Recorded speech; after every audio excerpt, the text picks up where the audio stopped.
Bahasa Indonesia, Grade 4 Bagian 2. Nomor 6. Amati kedua poster berikut ini. Poster pertama, poster kedua. Pertanyaannya, bandingkan makna dari kedua poster tersebut. Jawaban dari nomor 6. Poster yang pertama adalah poster yang menjelaskan agar kita mampu dan mau menghemat air. Dari poster tersebut menjelaskan seorang anak yang memasukkan air ke dalam gelas. Ini menjelaskan bahwa kita harus menggunakan air dengan bijak, termasuk jenis poster yang berisi himbauan kepada masyarakat. Poster yang kedua adalah poster yang menjelaskan bahwa bumi kita memerlukan air agar tetap subur dan sehat. Dari poster tersebut digambarkan bahwa pada tetesan air terdapat gambar bumi sebagai bentuk dan contoh bahwa bumi kita sangat bergantung pada ketersediaan air, termasuk jenis poster lingkungan. Kesimpulannya, kedua poster memang memiliki fungsi yang sama, yaitu agar kita bisa lebih menghargai air. Karena air sebagai sumber kehidupan. Kehidupan tidak hanya untuk manusia, tetapi untuk seluruh makhluk hidup yang ada di bumi. Nomor 7.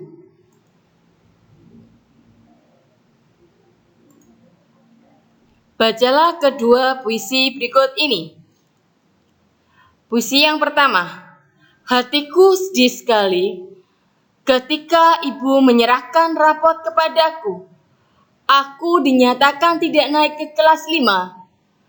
Aku harus tinggal di kelas 4. Hatiku bertambah sedih karena melihat wajah ibu nampak murung. Meskipun beliau mencoba tersenyum, tetap saja terlihat rona kesedihan itu. Puisi yang kedua. Seorang ibu guruku yang baik hati, yang pintar mengajar dan selalu memberi, dengan senyum khas menghiasi wajah. Beliau mengatakan bahwa hari ini adalah hari terakhir mengajar di sekolah kami. Beliau harus pindah.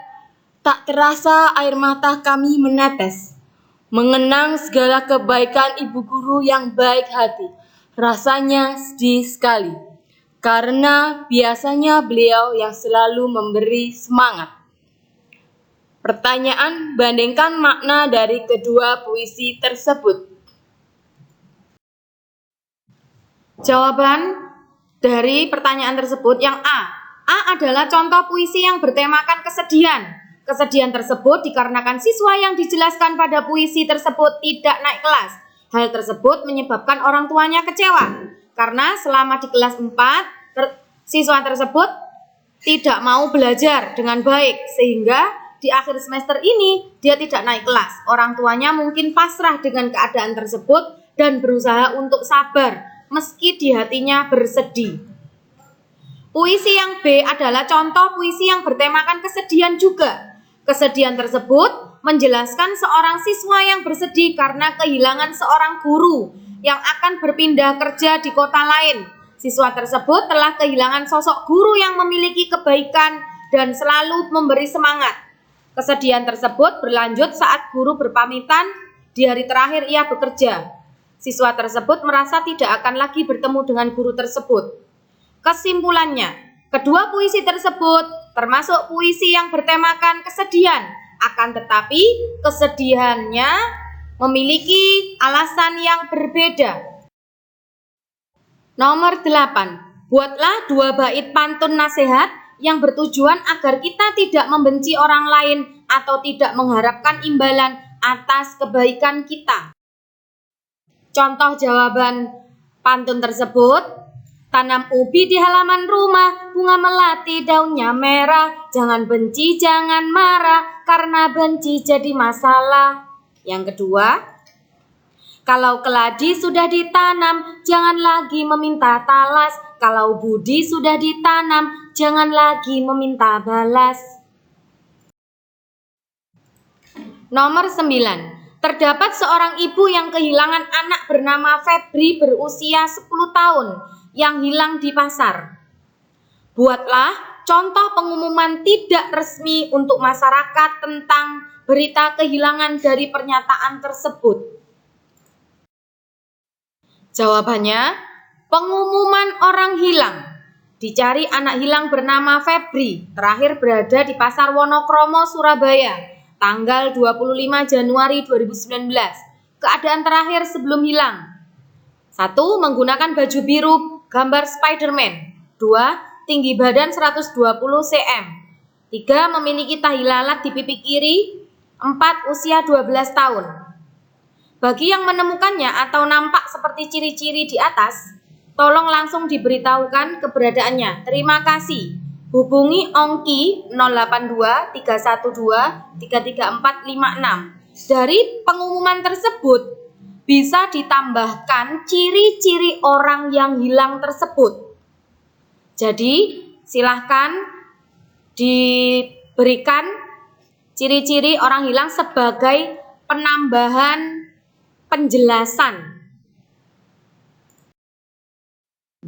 Nomor 10. Buatlah sebuah paragraf persuasi untuk memberikan informasi dan ajakan pada masyarakat agar selalu peduli dan menjaga lingkungan alam dan tempat tinggal yang ada di sekitarnya.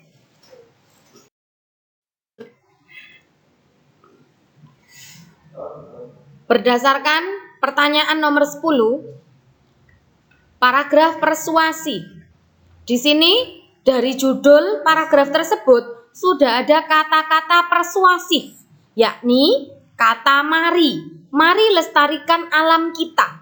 Ini adalah kalimat ajakan, kata ajakan yang menunjukkan sebuah paragraf persuasi dan diperjelas lagi dengan paragraf kedua.